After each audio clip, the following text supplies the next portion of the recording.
Because of who you are, I give you glory. Because of who you are, I give you praise.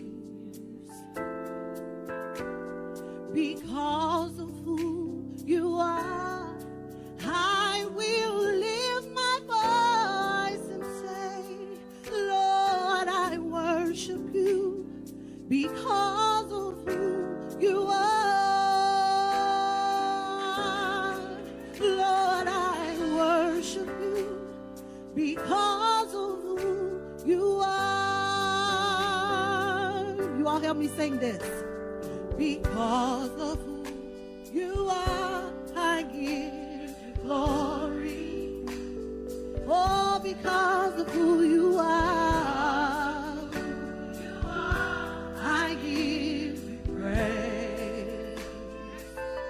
Because of who you are, I will lift my voice and say, Lord, I worship you because of who you are.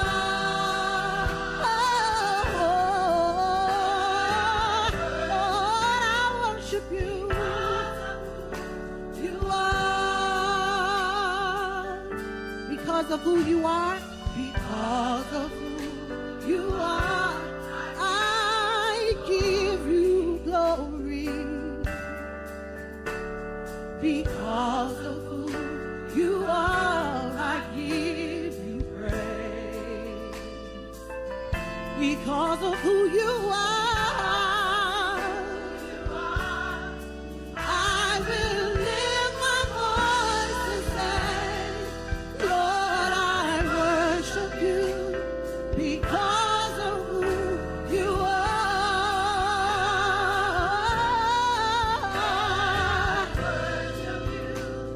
Because of who you are. Jehovah Jireh. Lord, you're my provider. Jehovah Nissi. Lord, you reign.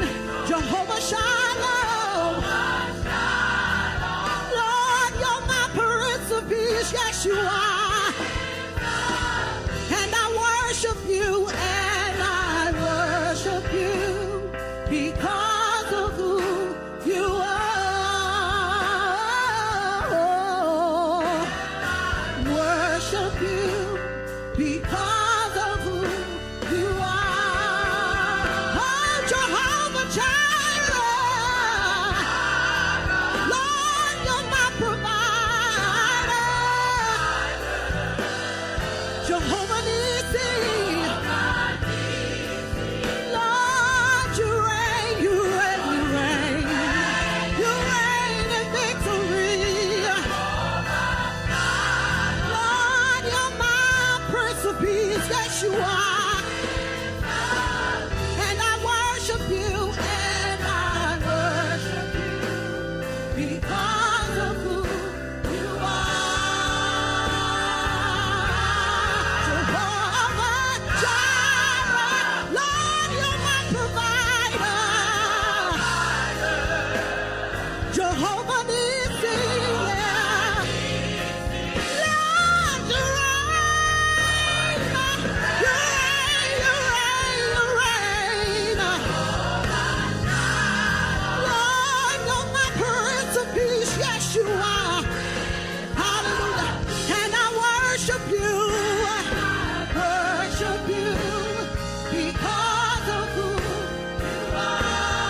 because of who you are. Lord, I worship you, and I worship you because of who you are.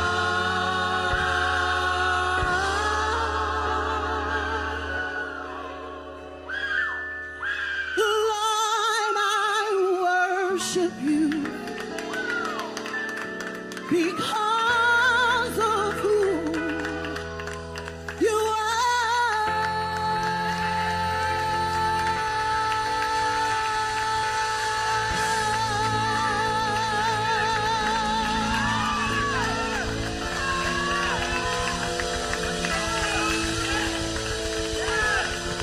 Genesis 16 verses 11 through 16. I'm not going to preach what I preached earlier. I want to go in a different direction.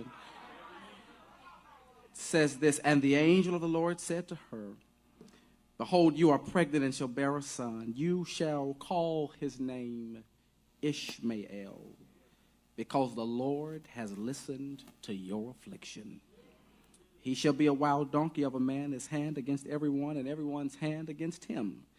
And he shall dwell over against all his kinsmen. So she called the name of the Lord who spoke to her, you are a God of seeing.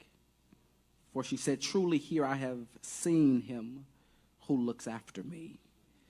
Therefore the well was called Ber-Laharoi. It lies between Kadesh and Bered. And Hagar bore Abram a son, and Abram called the name of his son whom Hagar bore Ishmael. This is the word of the Lord. You may be seated in God's presence. I want to label the message this morning, a healing for homelessness. A healing for homelessness. Sometimes I feel like a motherless child, a long way from home. Have you ever had the experience of feeling as though no place felt just right? That everything you tried on seemed to be an awkward fit. That it seemed that no group of people could totally cause you to feel comfortable. That the soul in some ways was homeless. The reality is all of us go through patches in life where it seems that everything is just a little bit off kilter. It seems that no place is a place where we can just totally kick our shoes off and be 100% comfortable. It's exactly where Hagar was as she had decided to leave the confines of Abram and Sarah's house. She ran as far as her feet would take her to a wilderness place that had no name. It had no welcome sign. It had no street markers. And that's where Hagar decided that she would get some rest and respite. She was homeless. She was without an address to receive mail. She was without a location where people could visit her. She was in a place where she thought no one could identify her location or cared about how she was doing. And when she got to that place, the Bible says that an angel met her. And one of the reasons why that line right there is a line worthy of rejoicing is because it reminds us that no matter where you are, that God will meet you. That God is not limited in the places where he'll come to get to you. Wherever you need God's presence, God will meet you right there. And I'll be honest with you, church, sometimes I can't wait for God to meet me until I get to church on Sunday morning. I need God to show up in some places on Tuesday morning.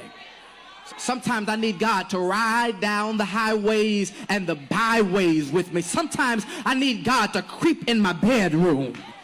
And so that I can testify, and he walks with me, and he talks with me, and he tells me I am his own. In that wilderness situation, the Bible says that God met Hagar, that an angel met Hagar. He was sent by God to the wilderness. The wilderness was a place that was thought to be barren, a place that was thought to be outside of the protective arms of God, a place that was thought to be beyond the providence of God. But the fact is, you can't outrun the reach of God. God is so high you can't get above him. God is so low you can't get under him. God is so wide that you can't get around him. No matter which way you turn, you keep bumping into God because God is just that big. Whither shall I go from your presence? How can I flee from your watchful eye? In that wilderness experience, the angel shows up and says, Hagar, where are you going and where have you come from? Her response is only one-sided. I am fleeing from my mistress. Apparently, the answer was not conducive for the angel, for the angel sent her back to Sarah's house, but he sent her back to Sarah's house with a new perspective. Now, I would have liked the story to end a different way. I would have liked for the story to have ended with the angel giving Hagar her own house, or at least an apartment, of allowing Hagar to have some ownership in the world. But that's not what the angel does. The angel sends Hagar back to a home where she was invisible, back to a residence where she had no ownership, back to a place where she had a history of mistreatment. And the angel sent Hagar back to that place to demonstrate to her that even when you have to live through seasons of homelessness, that God still has a healing for your heart. When it feels like there's no place where you belong, when you feel invisible to the world, Hagar, remember that God is still doing something. That no matter how bleak the situation is, remember that God is still up to something in your life. Hagar, you're pregnant. You're going to bear a son, but I don't want you to name your son just anything. No, give him a name that reflects your somebodyness in the eyesight of God. Call that boy Ishmael. And I want you to name him Ishmael because the Lord has heard your affliction. It is the first way that God heals our spirits of homelessness. He reminds us that he hears our affliction, that he leans ever so closely to us, that he hears the cries of the heart, that he hears the constant churning of the mind, that he hears the horse hoofs of your soul that continue to run like horses in the Kentucky Derby, that God is able to hear your affliction. That's why the old saints would say, I love the Lord. He heard my cry and pitied every groan. Long as I live, as trouble rise, I'll hasten to his throne. Why is that? Because we have a God who hears what you're going through. And you can take solace in that when nobody else understands what you're dealing with, when nobody understands what you're going through or how you're processing what you're trying to deal with, that God leans close enough to your heart to hear your affliction. You don't have to tell everybody else. Matter of fact, sometimes you don't even know how to tell everybody else. But even when you don't know what to say or have the words to say, God hears what you're going through. And I wonder, is there anybody that can celebrate the fact that we have a God who is not so far removed from us that he doesn't know what we're going through, but every time the heart breaks, he hears it. Every time your mind plays tricks on you, he hears that. Every time you feel like you can't go any further, God hears what you're going through and responds accordingly. He says, name your son Ishmael. The simple lesson is this: for every life, there is an Ishmael. No matter where you are, no matter what position you're in, God hears your affliction. Not only that, this is when the text takes a shift. After the angel names Hagar's son Ishmael, Hagar decides, I've got to get in on the action. I've got to name the God who has shown up in my place of extremity. She says, I want to call this God Elroy. Not Leroy. Elroy. And Elroy means simply the God who sees me. You can only appreciate the potency of that verse if you have ever had people to look at you but look through you as though you were not there. Hagar says, no, I've dealt with that, but God sees me.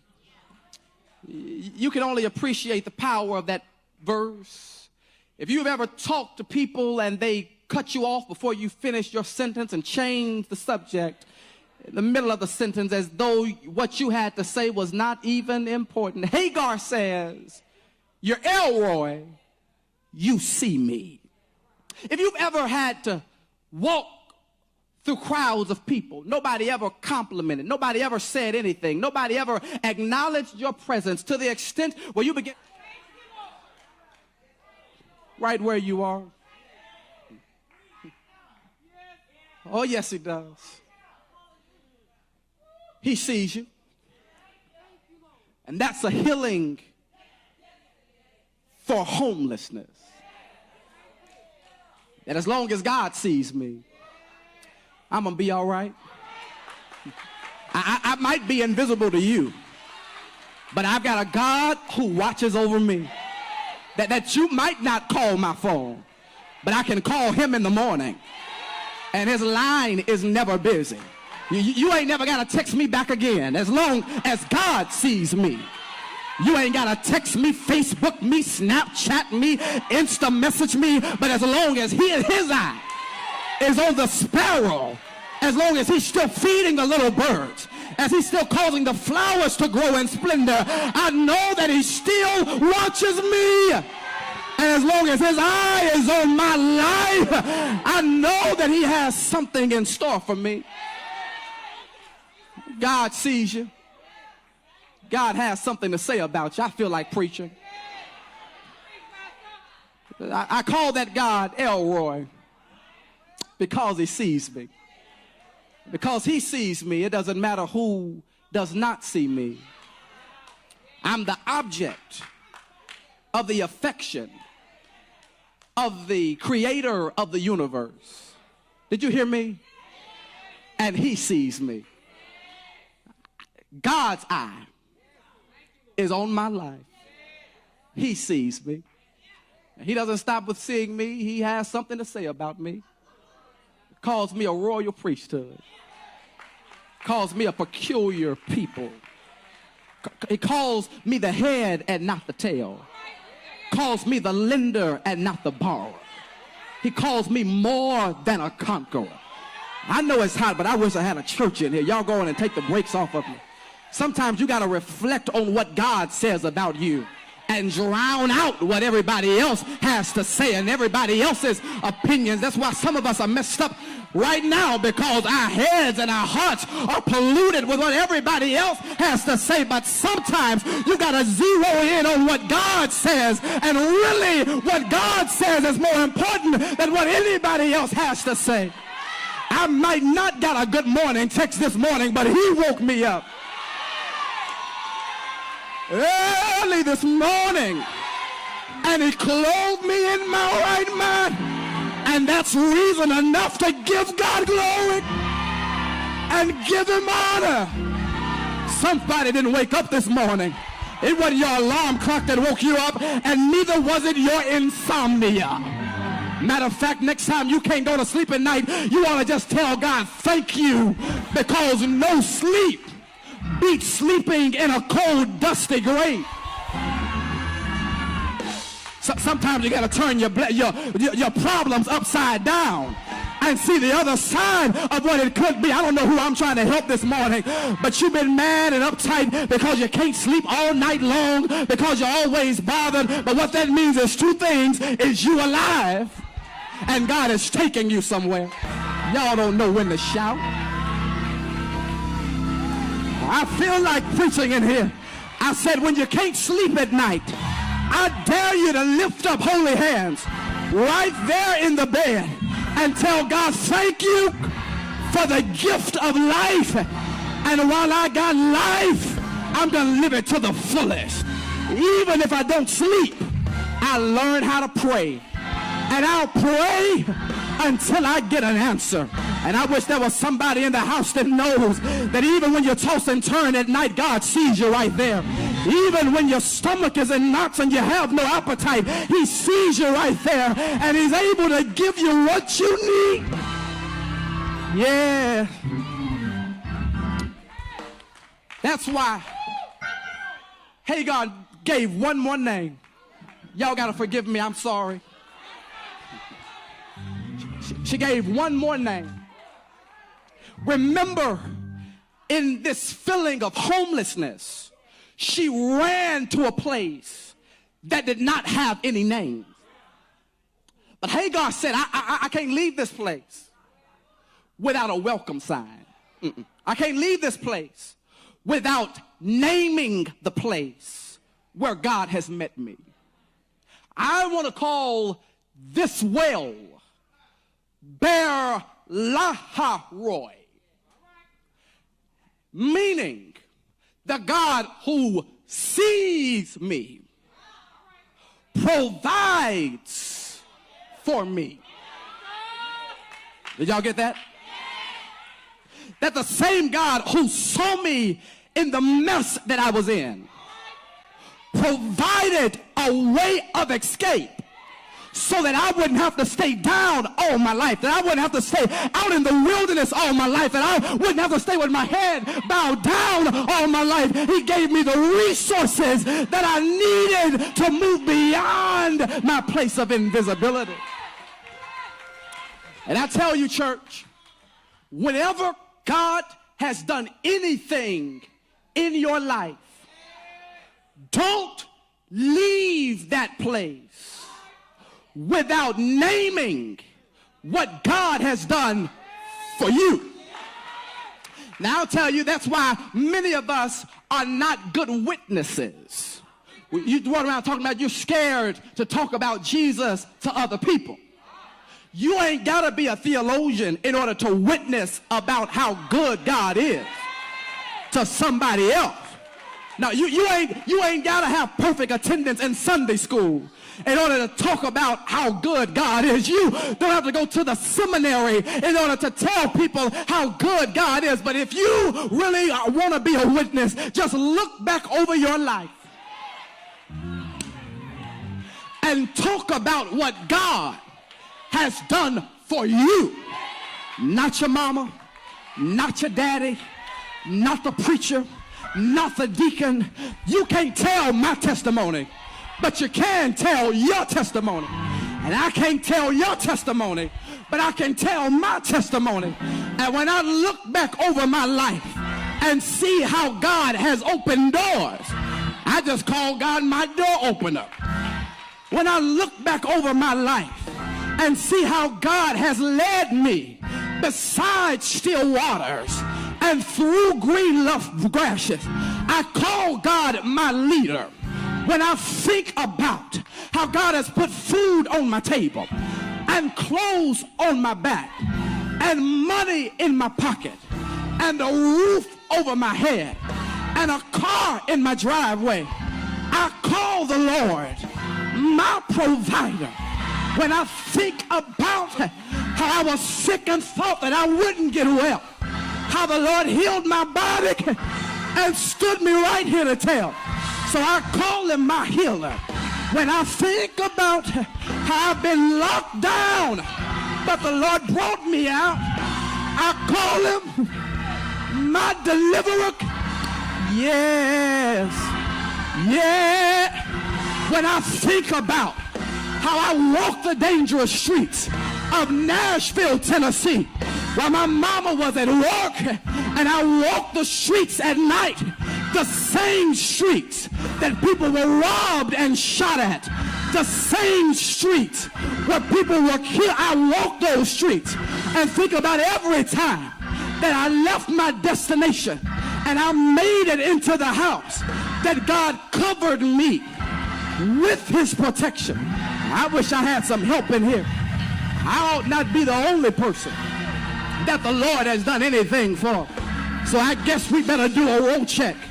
Is there anybody here who God has paid your bills?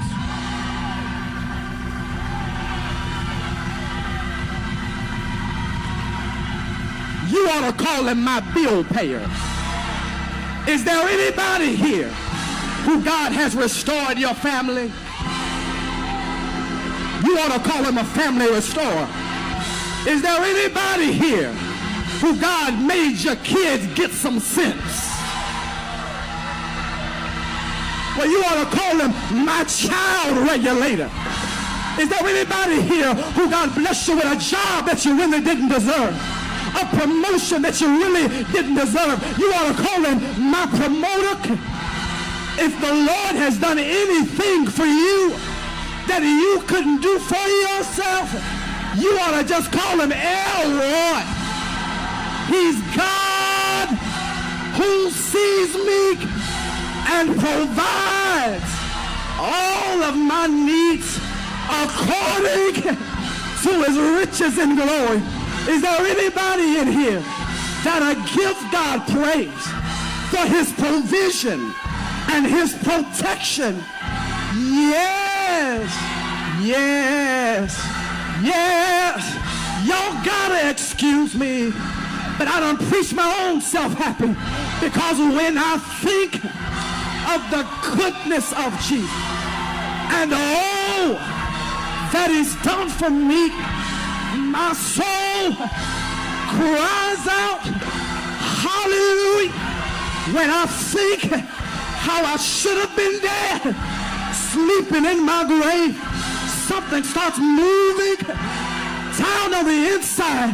When I think about how he gave me a song in the midst of my sorrow, how he gave me grace in the midst of my guilt, how he gave me joy in the midst of my problems, I can't help but bless the Lord, oh my soul, and all that's within me.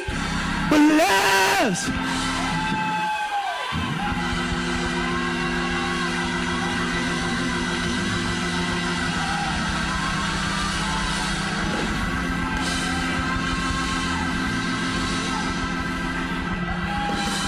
You ought to just look at somebody and tell him he'll refresh you. He'll refresh you in your wilderness. He'll refresh you in your wilderness. He'll give you strength to go on a little while longer. I know he will do it.